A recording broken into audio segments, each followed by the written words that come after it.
I'm trying something slightly different with the editing of this video, in that I am recording the vocals separately and I'm going to overlay the video footage with the edited vocals, which hopefully will give me more control over how both of them are put together. Normally what I do is I narrate while videoing, and this somewhat limits the ability to separate the two afterwards. If I want to edit the speech, I have to edit the video, and it would be quite nice to have the two done separately. This does take a bit more time to do, but hopefully the extra quality and the extra ability to edit will be worth it. At the moment I'm just using a blue snowball I've been loaned, and it's about a decade old, so it's not even one of the current ones. If I like the way this works, I might well invest in something a little bit better for this. But yeah, so let me know what you think about this different way of producing. This isn't going to be the most interesting way to use it, so I'll just be using kind of generic footage in the background, because what I want to talk about in this video is something that happened to me over the weekend. So I'm recording this on Wednesday, but on Saturday morning my Instagram account was suspended, and it was suspended with either, it wasn't a temporary suspension, it was a you have to verify this account or we will delete it permanently suspension. Now, to cut a long story short, it was obviously done in error. It was flagged by an automated system that mistook my actions for that of a bot, and all I had to do was prove that I wasn't a bot, and I got my account back. But between Saturday morning and Monday morning, my account had disappeared. You couldn't find my account, you couldn't find any of my old posts, you couldn't send me messages. It was like I'd deleted it completely. And I don't mind that it happened, because what it represents is Instagram's attempt at stopping all the bots that are stealing people's accounts and using them to trick other people into either giving money to people they wouldn't or handing over their passwords to people they shouldn't. So there's a huge problem on Instagram. You'll see accounts that you followed suddenly start promoting crypto or promoting a different account, or they send you messages asking for some variation of you handing over your password or handing over access to your account. So it makes total sense that an automated system would watch for suspicious behavior and would immediately suspend an account. And I have no problem with that, because obviously allowing an account that's acting in a malicious way to continue until a human has a chance to look at it is likely to result in other people losing their accounts. So I can act quickly, that makes sense. And it happened on a Saturday morning, and someone looked at it on a Monday morning and reactivated it. That makes perfect sense too.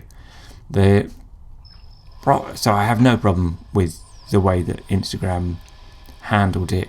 I mean, it's inconvenient for me, but the general kind of everything that went into that is fine. And I think I know what I did that tripped the bot filter.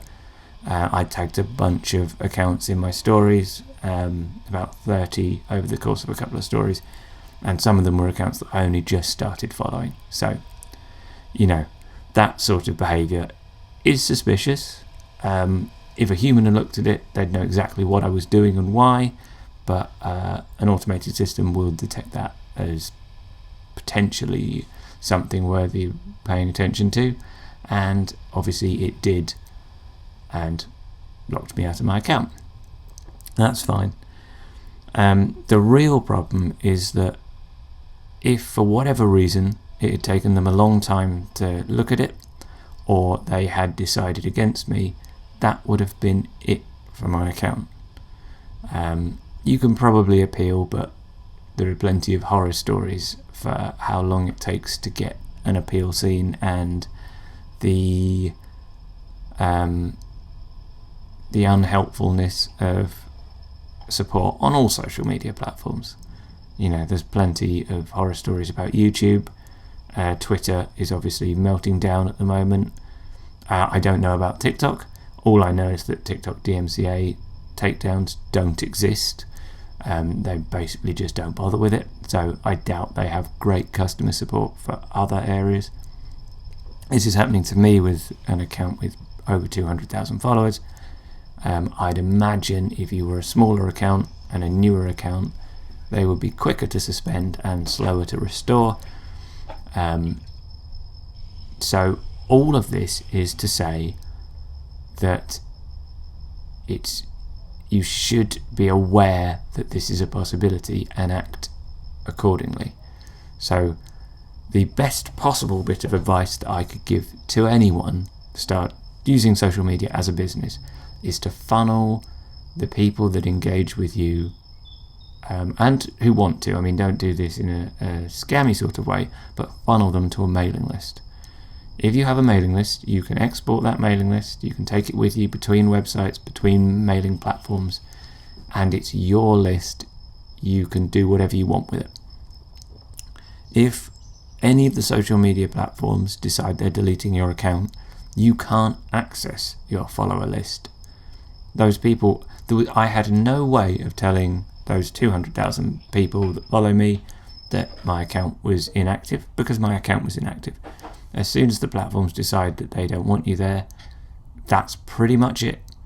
So if you have a mailing list, you can contact people afterwards, and that works across all platforms. If Instagram tomorrow decides that they no longer want to support makers, or for whatever reason it stops being a viable platform for me, that's fine. I can take my mailing list elsewhere. I can build accounts on other platforms, and the mailing list persists. So number one thing for makers is to create a mailing list. And a few people say in the comments of the post I made about this on Instagram, asking what I use for my mailing list. I just use Squarespace because it's built into my website, but it's a list that I have migrated between different platforms. So I started on Wix. I looked at I can't remember what the other one I looked at was, but anyway, every time I move platform or want to change, I can take the list with me, so it doesn't actually matter. There are free options and there are ones built into websites. If you have a website, look for the built-in one, because that's probably easier. If you don't, you can set yourself up something where you send people to an external website. Just make sure with all these things that you're regularly backing up your mailing list, because again, if anything happens to that platform and they decide that you can't access it anymore, while the mailing list is yours, you have to be able to access it. So export regularly, and as with all backups, you're best off keeping it backed up twice. You probably won't need either of the backups, but having two backups in two different places is always a good idea, just in case you run into two issues at the same time. And then, other than having a mailing list, the other bit of advice that I would give and intend to apply, and this is partly why I've been very slow to make YouTube videos recently, but partly why I'm kind of working on increasing the quality of my videos and hopefully the frequency with which I create them, is you want to be across multiple platforms. So don't put all your eggs in one basket. It's all well and good having a huge Instagram account, but if that gets deleted and you don't have anything else, then that's that. If you spread those followers across various different platforms, and from a pottery point of view, YouTube's great, Instagram's great, TikTok less so, Pinterest is good in a different sort of way. All sort of content works well on there. It's not a social media platform in the same way that the others are, but it sort of works. I've had people say that Twitter is actually, or historically was, quite good at building an engaged following, but I haven't tried, and I don't see how it would overlap that well. But if you have a plan for how you can make Twitter work for you, then why not Twitter as well? But whatever you do, having a diversity of platforms is going to be a good thing. Try not relying too much on any one of the social media platforms is going to be a good thing. You can export, back up your Instagram if you haven't got the post saved elsewhere, and I would, to be honest, because of the way I edit my stuff, so I edit on my Mac and then send it over to my phone, I keep backups of everything on an external hard drive plugged into my Mac. If you're recording with your phone, editing in Instagram, and uploading directly, it almost certainly is worth you doing regular backups, so you've got your content. If anything happens to your Instagram, you have the content to re-upload. If you're creating it elsewhere, from what I've seen of the downloads that I've taken from Instagram, possibly not worth bothering with, but having a backup of your content will make restoring an account easier. But yeah, it can happen. I mean, obviously in this case it was an error and they gave me the account back, but you can lose an account for violating a community guideline that you weren't aware existed. Well, you can lose them for a variety of reasons. In this case, I didn't. In other cases, they might have ruled against me and that would have been the end of the account. And then a big one, and obviously, as I said, this is a system that they've put in place to prevent this. It's very easy to lose an account through error on your part when confronted by someone acting in bad faith trying to get your password. So my final thought is, to avoid scams, you want two-factor authentication on. I use an authentication app and I use the LastPass Authenticator. I've been adding extra syllables to this word the whole time I've been saying it and now I can't say it. Authenticator. Yeah, Authenticator. I've been using the LastPass Authenticator. Google and iPhone have one built into, so there's an Android Authenticator and an iPhone Apple Authenticator. However, they don't back up to your accounts, as far as I know. Google definitely doesn't. I don't believe the Apple one does either. If you lose your phone, that's it, you've lost access to all those accounts. You need to have your phone active and unlocked to be able to move from one phone to another. So actually, they're too safe, in my opinion. I would rather risk LastPass being hacked and me losing it that way than, I think that's less likely than me breaking or losing my phone. And if I broke or lose my phone, I lose access to the authenticator.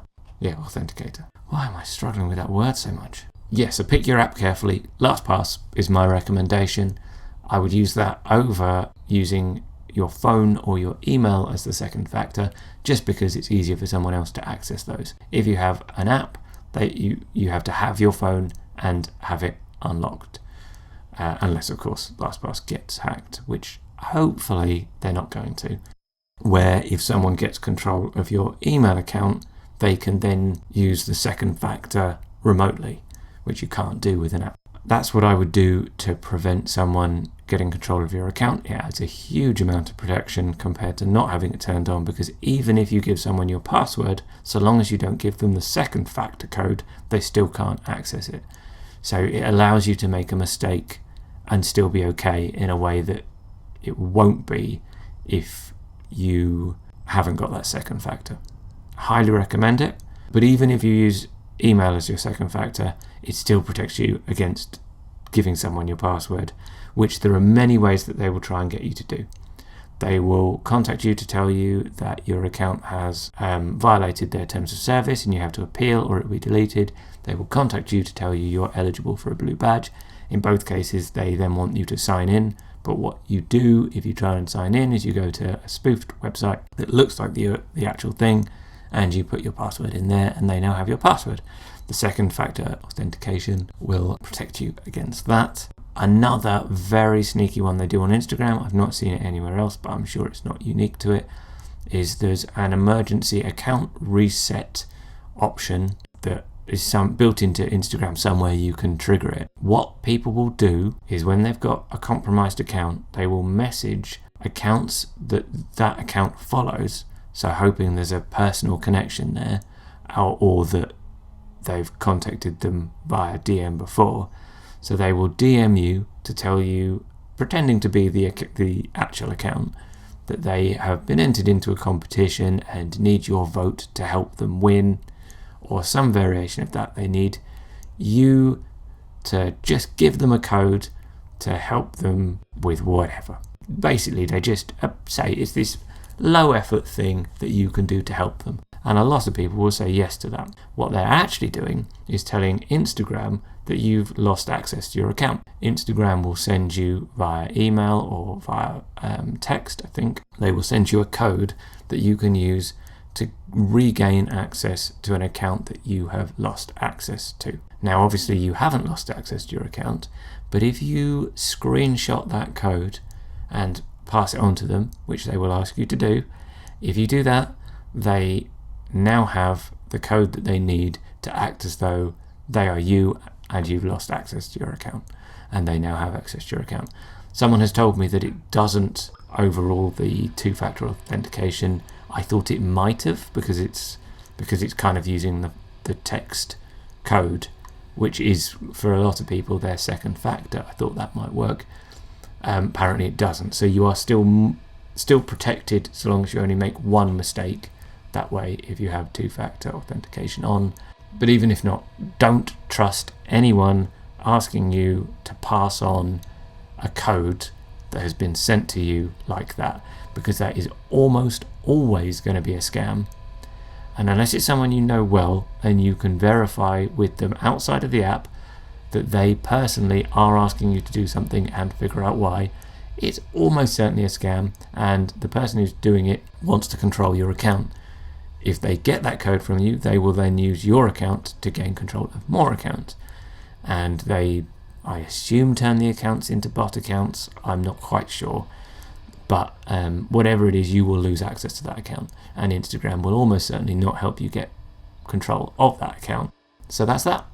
All the work that went into building that account over the years, that's wasted, because that account is now gone. Someone else controls all of your followers. And worse still, they will use that account and quite possibly the goodwill you have built up to message people and ask them to help you, obviously help the scammer, and the people that they message might well feel enough goodwill towards you that they will pass on whatever code they get sent, and they lose access to their accounts as well. It was an interesting weekend. I wasn't too stressed about it because I knew my account was still in good standing. I knew I hadn't done anything that was bad enough to legitimately lose my account. The only risk was that the human who looked at it would decide against me unfairly, or that it would take a long time to get my account back. As it was, it wasn't the worst experience ever, and I do think that they are right to do things like that. But I hope you can learn something from this. Well, it certainly made me think more about protecting myself against something like that happening, because it now feels even more of a possibility than it did before. I knew it could happen, but it's unlikely, and it just feels ever so slightly more likely now, and there are prudent decisions you can make that don't really cost very much. So, yeah, email list, two-factor authentication, and a diversity of platforms, and you should be covered, so that even if, worst case, you do completely lose access to one of your accounts, it's not as bad as it would be otherwise. Let me know what you think about this new format. I have a couple of videos that are going to be more educational, and the dialogue is going to match up with the narration more than this one does, so I can make better use of it.